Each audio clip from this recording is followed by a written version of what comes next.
edition of the UTPA Baseball Show. Scared me. My name is Jonah Goldberg. This is the man, the myth, the legend, the one and only Manny Mantrana. Glad to be here, Jonah. Thank you. Well, welcome back. It feels like you've been on the road for the last 6 months, even though it's really only been 6 days, I guess. After your up and down to Texas, you had the 3-game series at Chicago State, another WAC series win, and then yesterday the up and down with Incarnate Word. So a lot of life on the road. How's that been treating you? It's been a week of an interesting week, Jonah. As you said, Tuesday we played in Austin. We came back Thursday morning. We were on a plane to Chicago. Arrived Monday afternoon, and then Tuesday morning we were back on a bus to go and play at San Antonio. So it's we've put quite a few travel miles on the bus and the airplane these last couple or 7 days actually. For anybody who might be wondering, why not go straight from Chicago to San Antonio? I mean, you're a week from finals now, so any classes that your kids get to Monday afternoon, I'm guessing you wanted them to be able to get to. Yeah, and that's the thing too. When we came back Monday afternoon, they had some of them had classes. Tuesday, basically, if we would have spent the night, would not been good because they would have missed class. They wouldn't have studied. And it's the same. Like for example, today. We came back from San Antonio last night. We gave them today off. Pitchers did a little bit of their routine, but it was just quick. Tomorrow, we move the practices over to 6 p.m. so that they're going to get a good day of studying. Because you're right, it's the finals are next week, and they're here, number one, to get an education.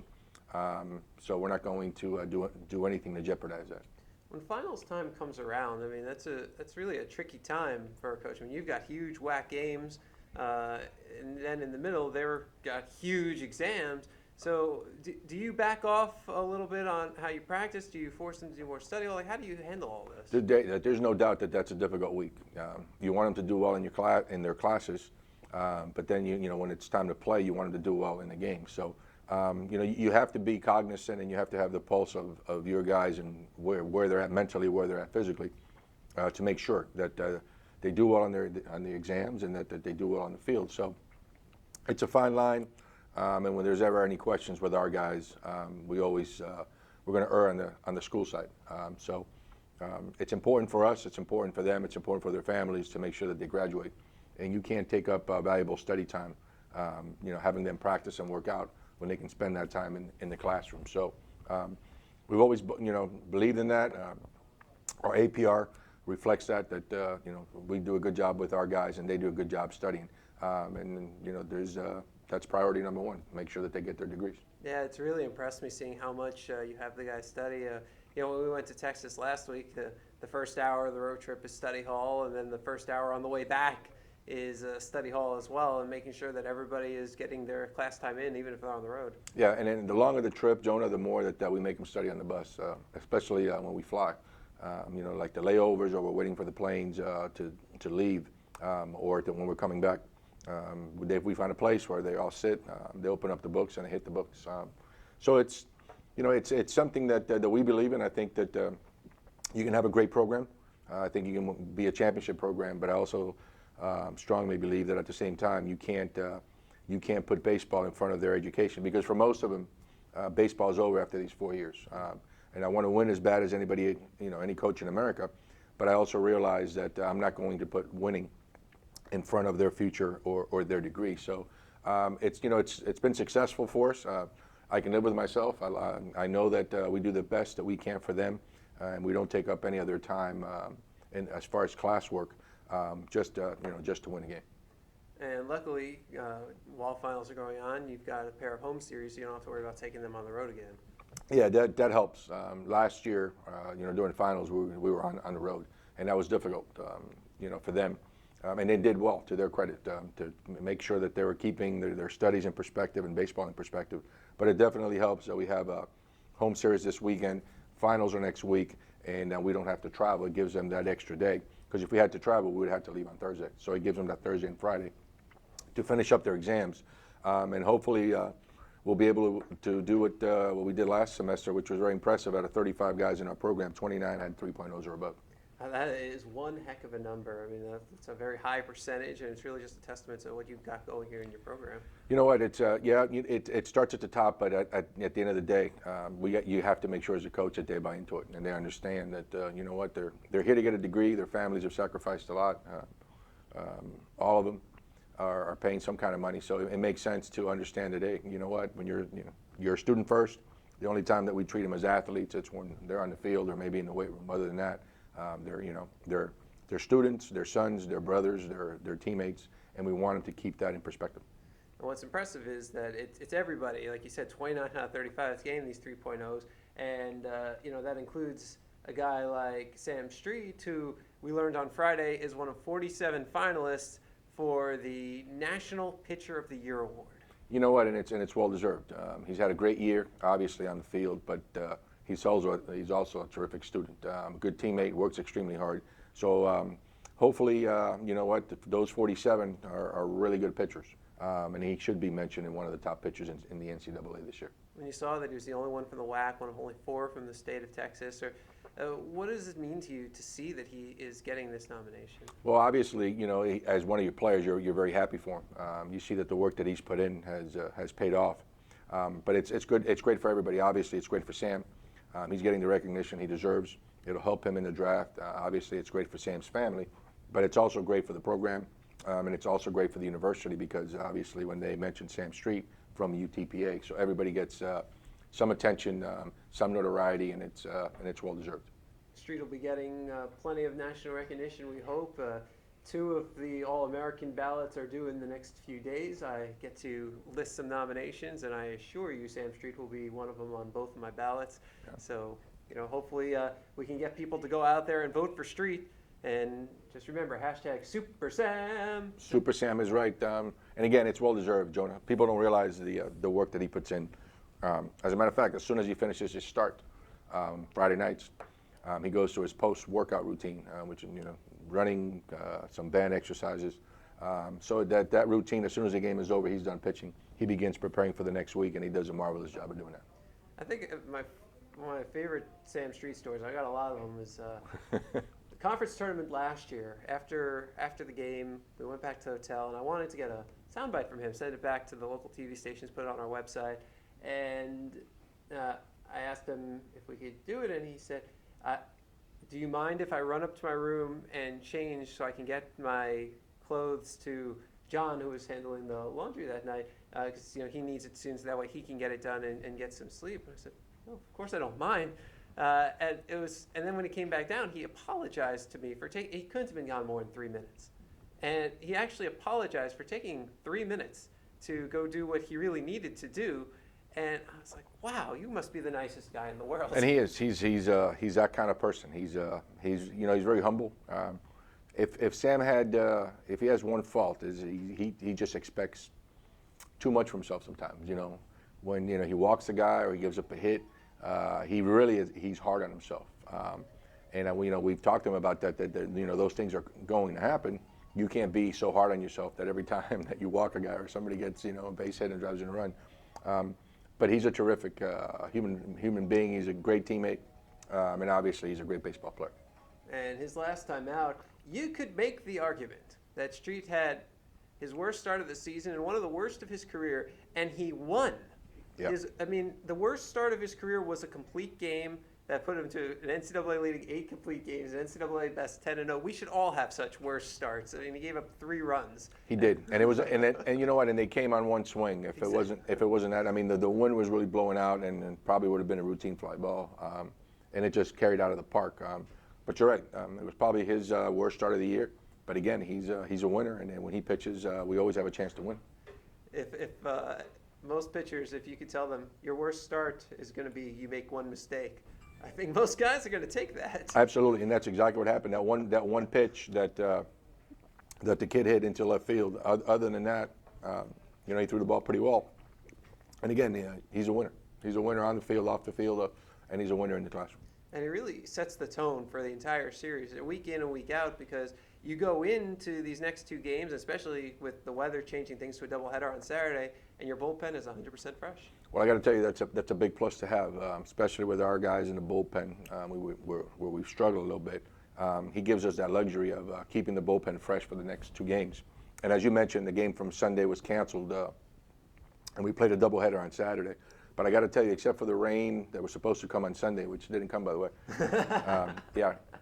Saturday wasn't much better, Jonah. It was 42 degrees with a wind chill of 31. I mean, we were freezing. Their kids were freezing. Even their head coach was saying, man, he was telling me, Manny, it is cold. And I said, yeah, imagine us. That we're from the valley. We're used to temperatures in the 90s and the hundreds. So we did a good job of playing in that weather and coming down and winning the series 2 out of 3 games. That must have been something when you got off the plane. Chicago, it's in the 30s, and then Sunday and Monday and Tuesday here, we spiked into the 100s. It's dropped back. Well, I think it's in the 70s or 80s right now. But going from 30 to 100, that's a heck of a change. Yeah, especially the other way around. Going from in the 90s. The first night was pretty good. It was in the 60s. It was good baseball weather. But from the moment we stepped off the bus Saturday, I mean, the wind was really, really blowing. It was cold. It was a tough environment. The climate was, especially for our kids, they're used to the heat. But we did a good job of hanging in there, and we won 2 out of 3. Yeah, Blake English was almost perfect. You know what? He was his fastball control that night. He had a total of 99 pitches, Jonah, and he was really on with the fastball. He would basically throw that pitch, because that's majority of his pitches were fastballs, and he was able to throw it, to arm side, away from arm side, up, down, wherever he wanted to. He had excellent control of his fastball. So it should always be 31 degrees when English is pitching, right? And you know what? We had to move the pitchers because he woke up. He was supposed to pitch the first game Saturday, but he woke up with a big welt ball in his rib cage. Ooh. He said he slept wrong. He felt it. He pulled something, and that was happening since the day before, since Friday. So he went to the trainer, got some treatment. When we got to the field, told him to stretch, see how he felt, and he wasn't feeling too good. So we replaced Henson, and he threw. And Henson didn't throw bad. He threw pretty well. We lost 4-2, but he threw well enough again to win. After the game, we were already warming up Kyle Tokunaga when English told Coach Hennessy that he had loosened up, and it felt pretty good. So we ran it by the trainer. We talked to Blake, making sure, hey, we have a long season. We don't want you to get hurt. We need you for the stretch run. And he goes, yeah, Coach, I understand. I'm going to be there for the stretch run. I can pitch it. It's really loosened up. And he came in and he threw a marvelous game. No hitter through like 6 or 7 innings. And then that base hit that they had was a bang play at first base, which could have gone either way. So he was outstanding for us. English retired the first 16 batters he faced. He took a no-hitter into the 7th with 1 out. Infield singles, a chopper in front of the plate, hops over English. Ramirez charges in from second. He fires to first, and it's as tight as you can get. We slow it down this week on Bronc Country. We actually show the play 3 times, once at real time, and then at 20%, and then at 5% speed. And I still can't tell if he's safe or out. Yeah, it could have gone either way. It was one of those that's, and the umpire's judgment, he was safe.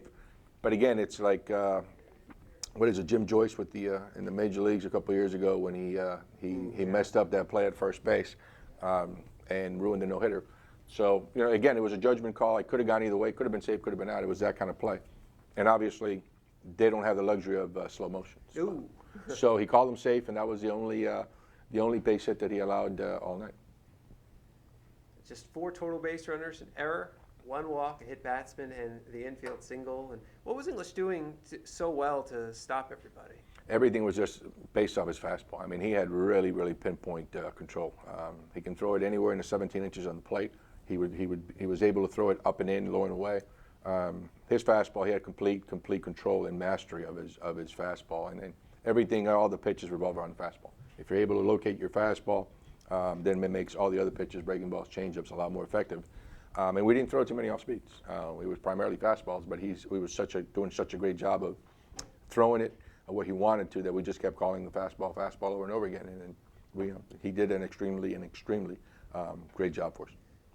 It was the 34th one-hitter in program history, the first one since 2002, the first road one since 2000, the first one outside the state of Texas ever.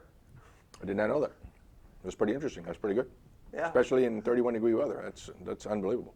And just a remarkable outing for English. He got WAC Pitcher of the Week. CollegeSportsMadness.com named him the WAC Player of the Week.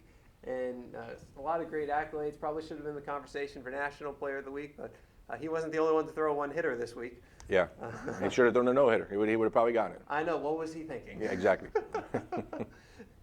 And it just another, it seems to become the theme every WAC weekend. It's strong pitching. This is the second WAC weekend in a row that you've only had to use one reliever. Yeah, and we need to continue that. We have a great opportunity right now with North Dakota coming in to make a move in the standings. And then we have Sacramento State, which is leading the conference, and with a very good team. And then we end up in Colorado for our last WAC weekend. So if we do what we have to do, know what we need to do, we should be okay for the getting ready for the WAC tournament.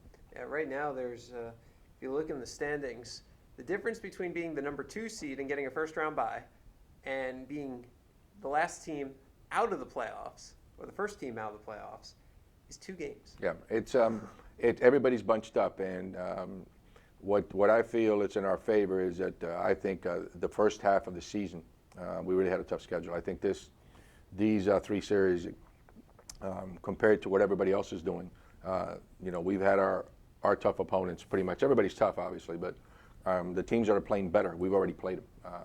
So I think these 3 weekends favor us overall. Obviously, Sac State is leading the conference, but as opposed to comparing all the other teams that are bunched up with us, they've got a much tougher schedule than we do. And certainly hope that in the warmer weather that'll allow the bats to break out a little more. Of course, you scored 9 runs on Friday, a lot of which came in the 9th inning, but you did get 9 runs. Yeah, and again, I think the weather had a lot to do with that. Again, I mean, their guys are used to the cold. A lot of them are from Chicago, and they were freezing. So our guys used to the heat. When it's 42 degrees and the wind chill is 31, that's cold. Again, I thought we did a good job of with the weather and the adversity and coming back and being able to take 2 out of 3. Yeah, look at that 3rd game. Evan Mason was the man who came through. He went 3 for 3, almost overshadowed because of how well English pitched, but Mason picked up the RBI and picked up his 2nd ever 3-hit game. Yeah, and that was Blake was doing such a good job, Jonah, that was the only run we needed. And he had a clutch hit for us, like as you said, the only run in the game, and propelled us to the win and also to the weekend, the conference win. Now, the first game of that doubleheader, middle game of the series, it was Alberto Morales who was stepping up offensively. He had career best 4 hits and 5 at bats, including a career high tying 2 doubles, and that was the end of his stay in the leadoff spot. And you think that really, he hit over 500 as a leadoff man, so I guess that really got him back going to where you needed him. We might put him back in there this weekend. He hit the ball extremely well. You know what? We had our chances in that game. We left a lot of runners on base, Jonah. We were 1 hit away, basically, from winning that game and sweeping the 3 games. But that big hit, that 1 hit that we needed with runners in scoring position, didn't come. So we fell 4-2. But Henson threw well. Morales, as you mentioned, really hit the ball, had some quality at bats, really did a good job at the plate for us. Henson, career high 8 strikeouts. He's been throwing well, and his won and loss records don't reflect how well he's thrown. He's kept us in games, and he's gotten better each and every weekend, which is what you want. So I think Alex will give us a good outing the next 3 weekends. And again, he's a junior. He's got a lot of potential. He's got a lot of upside. So we're hoping that he continues on that trend of getting better and better. And that's when you want to be at your best late in the year. Yeah, Henson now 1-2 after the start. You mentioned the win-loss record, and I'm kind of just happy to see him getting decisions. There was the longest time he was 0-0. You're right. For the longest time, he had no decisions. He'd get out of the game tied, or we would be in the lead, and then they tied it, or we'd be behind and we tied it. So yeah, you're right. At least he's getting a decision. He's making your job a little bit easier. So 2 out of 3. That's your 4th straight WAC series victory after starting the season 1-5.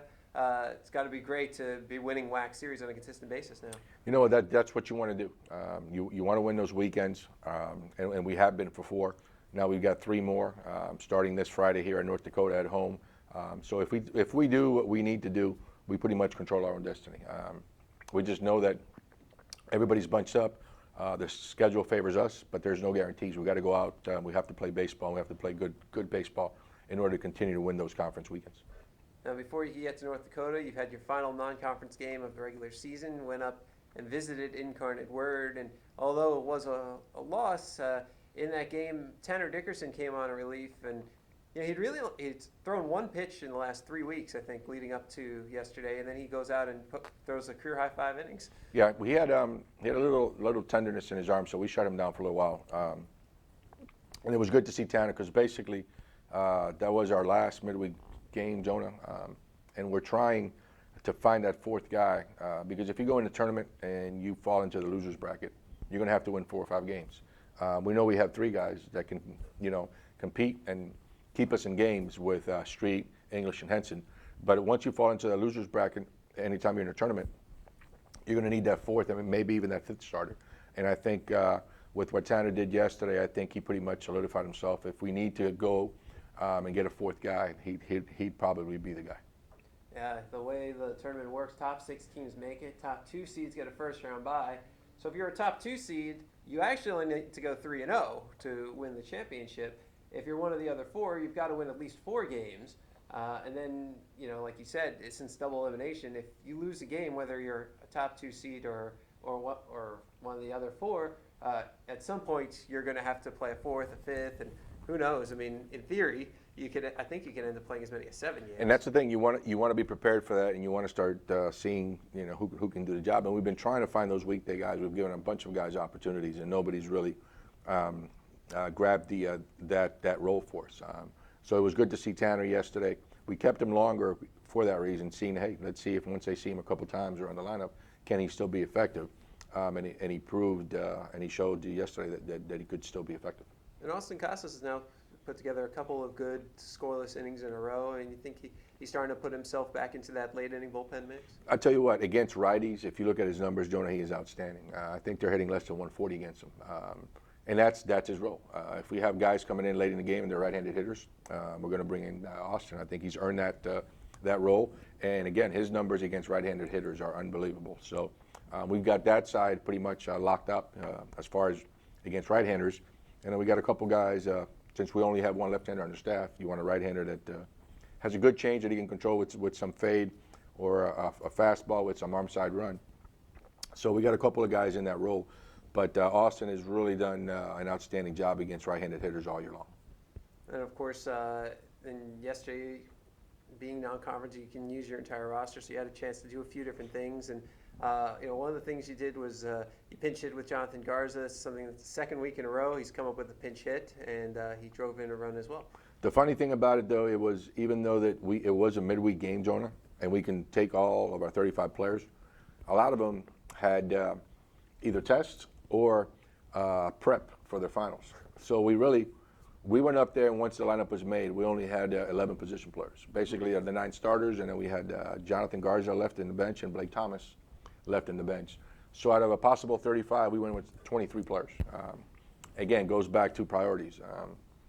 Could have told them, no, let's go to the game, blah, blah, blah.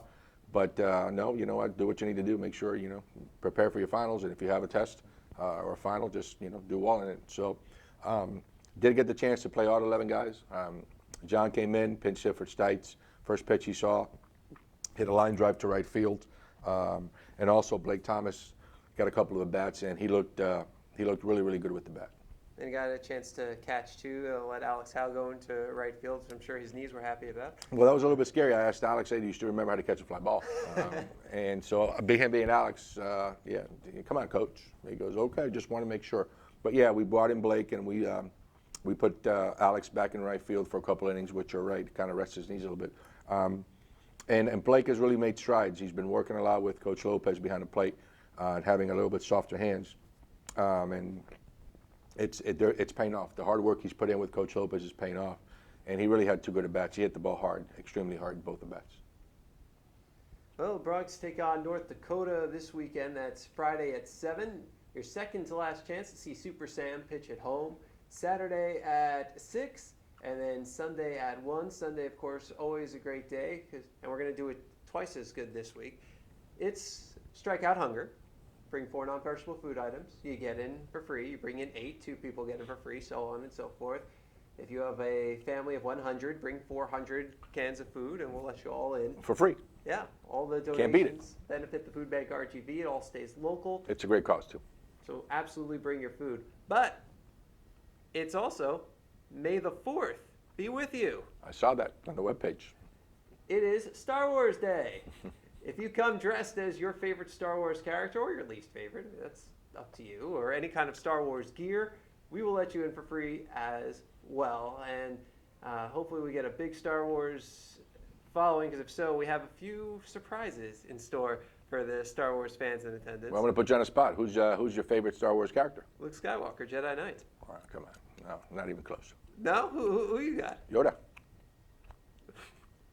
That's fair. That's good. That guy, that's the one that made everything possible. So my guy's better than your guy. Should I have said Jar Jar Binks? He's everybody's favorite, right? So you're going to come dressed up as Yoda then? I think Lopez might have. He's a little bit smaller. I think he'd be perfect for it.